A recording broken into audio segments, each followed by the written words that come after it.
만물의 왕이신 하나님과 이스라엘 백성들 사이에 맺은 약속, 그 약속을 상징하는 언약궤가 오벤 에돔의 집에서부터 예루살렘 시온산으로 모셔와서 장막에 안치되는 그 감격과 기쁨을 노래하는 말씀입니다. 그래서 24편을 읽을 때에 그 다윗의 기쁨과 바지가 내려갈 정도로 기뻐서 춤을 추는 다윗을 상상하시면서 읽으시면 조금 더 좋으실 것 같습니다. 오늘 다윗은 하나님께서 온 우주 만물을 친히 지으시고 다스리시는 왕이라고 선포하고 있습니다.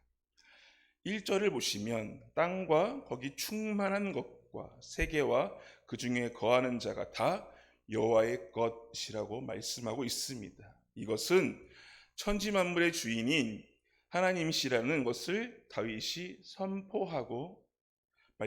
선포하는 것입니다. 그리고 2절을 통해 그 이유를 설명하고 있습니다.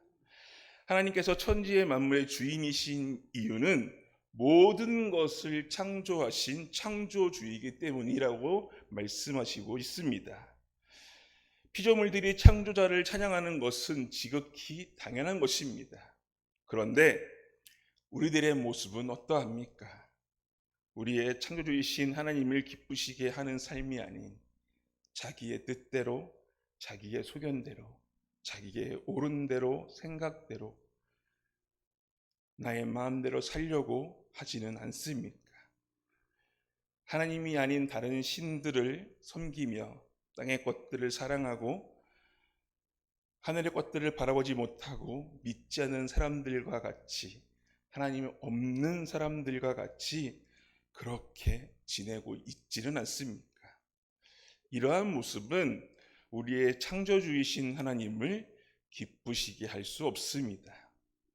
우리는 우리의 왕이신 하나님께 순종하며 하나님이 영광 받으실 수 있도록 사도 바울의 고백처럼 우리의 삶이 먹든지 마시든지 무엇을 하든지 다 하나님의 영광을 위해서 살아야 할 것입니다.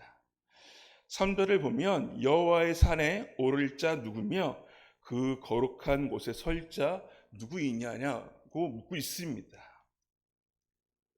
여호와의 산이 어디입니까? 시온산입니다. 하나님의 궤가 있던 곳입니다. 이 질문을 누가 하나님 앞에 설 수 있는가? 라고 바꿔 물어볼 수 있습니다. 그럼 거룩한 하나님 앞에 누가 설 수 있습니까? 이곳에서 설 수 있는 사람은 하나님께 구원을 받고 복을 받을 수 있습니다 라고 성경은 말씀하고 있는데, 하나님 앞에 설 수 있는 세 가지 조건이 있습니다. 첫 번째는 손이 깨끗하며, 두 번째는 마음이 청결하며 뜻을 허탄한 데 두지 아니하며, 세 번째는 거짓 맹세를 하지 말아야 한다는 것입니다. 손이 깨끗하다는 것은 무엇입니까? 우리의 외적인 행위도 깨끗해야 한다는 것을 말씀하고 있습니다. 선결하고 성실하고 하나님이 보시기에 우리의 삶이 깨끗해야 된다는 것입니다. 악한 삶이 아니라, 더러운 삶이 아니라 선하고 아름다운 길 가운데 우리의 삶이 있어야 된다고 하는 것입니다. 또한 마음이 청결하며 뜻을 허탄한 곳에 두지 않아야 한다라고 말씀하십니다. 하나님께 나아가는 자는 외적인 행위에서 만족하는 것이 아니라 그 마음과 뜻이 근본적으로 옳음을 따라가야 되는 것입니다. 그 중심이 하나님을 향해 있어야 되는 것입니다. 하나님은 사람의 중심을 보시기 때문입니다. 하나님은 우리의 마음을 보시고 계시기 때문입니다. 우리의 마음이 하나님 앞에 있지 아니하면 하나님 앞에 설 수 없습니다. 또한 거짓 맹세를 하지 말아야 한다라고 말씀하십니다. 앞에 두 가지는 하나님과의 관계를 말하는 것이라면 이 세 번째 조건은 인간적인 관계를 갖추어야 한다는 조건입니다.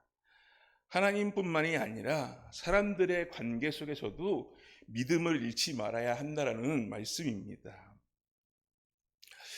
어떻습니까? 하나님 앞에 설 수 있는 사람, 하나님께서 구원을 주실 만한 자들은 이러한 조건을 가지고 있어야 하지만, 사랑의 하나님은 죄인인 우리를 너무나 사랑하시고 죄와 하나님이 함께 하실 수 없기 때문에 그것을 슬퍼하셨고, 그것을 해결하시기 위해 독생자이신 예수 그리스도를 통해 십자가의 보혈 사건을 통해 구원이라는 사건을 통해 우리에게 오늘 구원의 놀라운 사건을 허락해 주신 것입니다.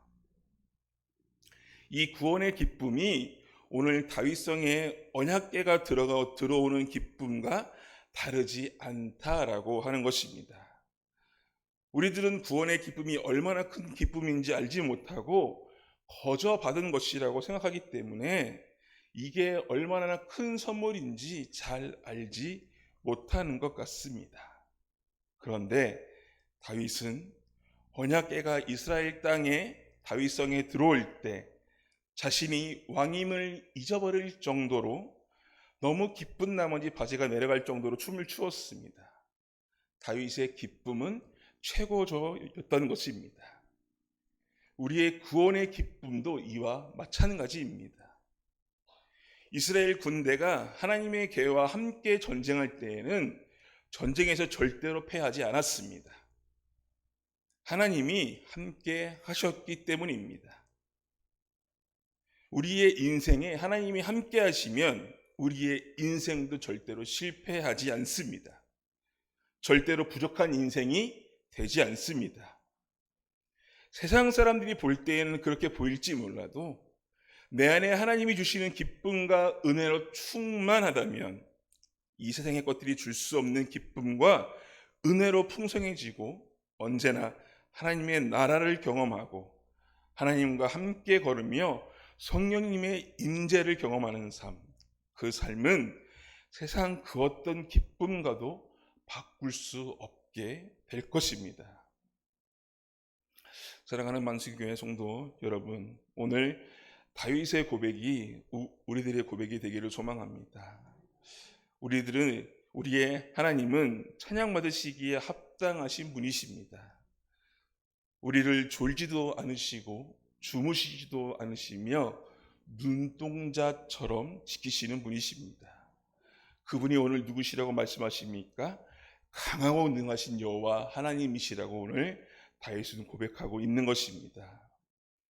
힘들고 어려운 전쟁 같은 삶의 현장 속에서 전쟁에 능하신 여호와 하나님이 오늘도 나와 함께 하신다라는 그 말씀을 믿고 나아갈 때에 우리는 오늘 하루의 삶을 승리할 수 있게 될 것입니다.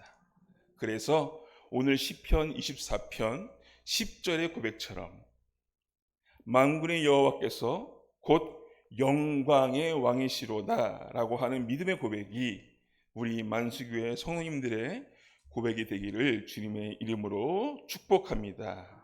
기도하시겠습니다.